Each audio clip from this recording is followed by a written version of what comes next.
La première chose, c'est déjà la manière dont les institutions vont accueillir l'enfant né en situation d'intersexuation. Clairement, c'est pas «Ah, c'est un garçon, c'est une fille», c'est «Ah, vous avez un magnifique enfant qui vient de naître. Aimez-le, accompagnez-le, chérissez-le. Voilà, vous avez un enfant, soyez content». Et en général, les enfants sont le fruit du désir parental, et donc il faut soutenir ce désir des parents pour leur enfant. Si on commence par accueillir l'enfant en le, en le construisant comme une monstruosité, on met les parents en difficulté. Donc déjà, la première chose, c'est accueillir-le tel qu'il est, parce que tous les enfants sont différents. L'anatomie génitale des enfants, toutes les possibilités sont là. Il n'y a pas un sexe qui ressemble à un autre, donc ça fait partie des variations de l'anatomie génitale des enfants. Donc accueillez-le comme il est. Ensuite, sur la question du rapport, ce qui motive, ce qui a motivé et ce qui motive encore les actions d'assignation sexuée, c'est le fait qu'on dise aux parents, mais vous allez être en difficulté à chaque fois qu'il va devoir être présenté, que son corps va être présenté à d'autres personnes. Chez la nounou, pour changer les couches, à la crèche, aux toilettes, mais on ne va pas intervenir sur le corps d'un enfant qui va bien, alors que c'est la société qui est problématique. Pourquoi on fait des toilettes garçon-fille? C'est juste une folie. Pourquoi on éduque les enfants assignés garçons à pisser debout, alors que c'est tout à fait confortable d'être assis pour pisser? Ça, c'est des questions que, effectivement, le parent, avec son enfant intersexe, ne pourra pas répondre tout seul, mais en l'amenant à penser que toutes ces questions-là sont des questions sociales et ne sont pas liées à l'état de leur enfant, forcément, les gens ne sont pas bêtes et ils n'ont pas envie de faire souffrir leur môme pour des raisons qui sont fallacieuses. C'est aux parents de cheminer, parce que c'est aux parents de faire justement ce travail d'élaboration de qu'est-ce que c'est qu'un garçon, qu'est-ce que c'est qu'une fille. L'enfant, lui, il n'en a rien à foutre. L'enfant, il est là, les 3 premiers mois, il veut dormir, manger, faire caca et avoir chaud, les 3 premiers mois. Donc il s'en fout. Après, il bouge, il va rentrer en relation, il s'en fout aussi de la question de sexe et de la question du genre.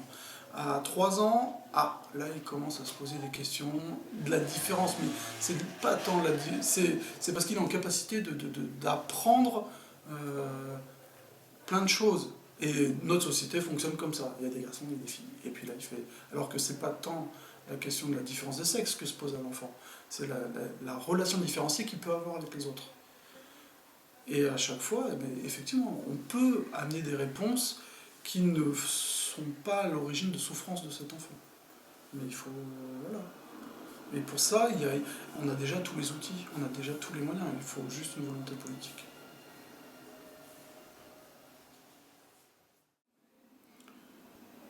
À ce jour, pas vraiment.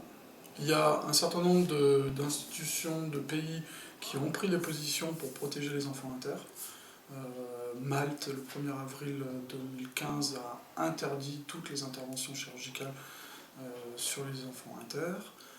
En même temps, c'était facile pour eux parce qu'il n'y avait pas de chirurgie, ils envoyaient en Italie. Donc. Mais sur le principe, s'il y a des actions à faire tout de suite maintenant, c'est l'interdiction de ces interventions chirurgicales sur des enfants mineurs non consentants. Après, il y a un certain nombre d'équipes hospitalières qui ont changé leur pratique.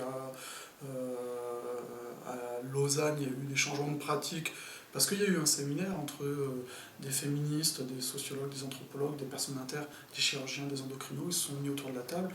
Puis le chir, à la fin, au bout d'un an de séminaire, il était un peu loin à comprendre, mais il dit oui, vous avez raison, j'arrête.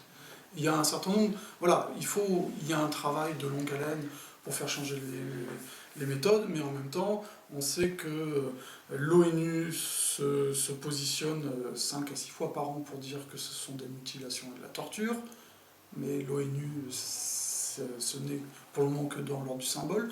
Le commissaire européen des droits de l'homme s'est positionné en 2013 en disant qu'il fallait que ça s'arrête, mais c'est pareil, le droit européen avant que ça soit appliqué dans les droits nationaux, il va se passer du temps.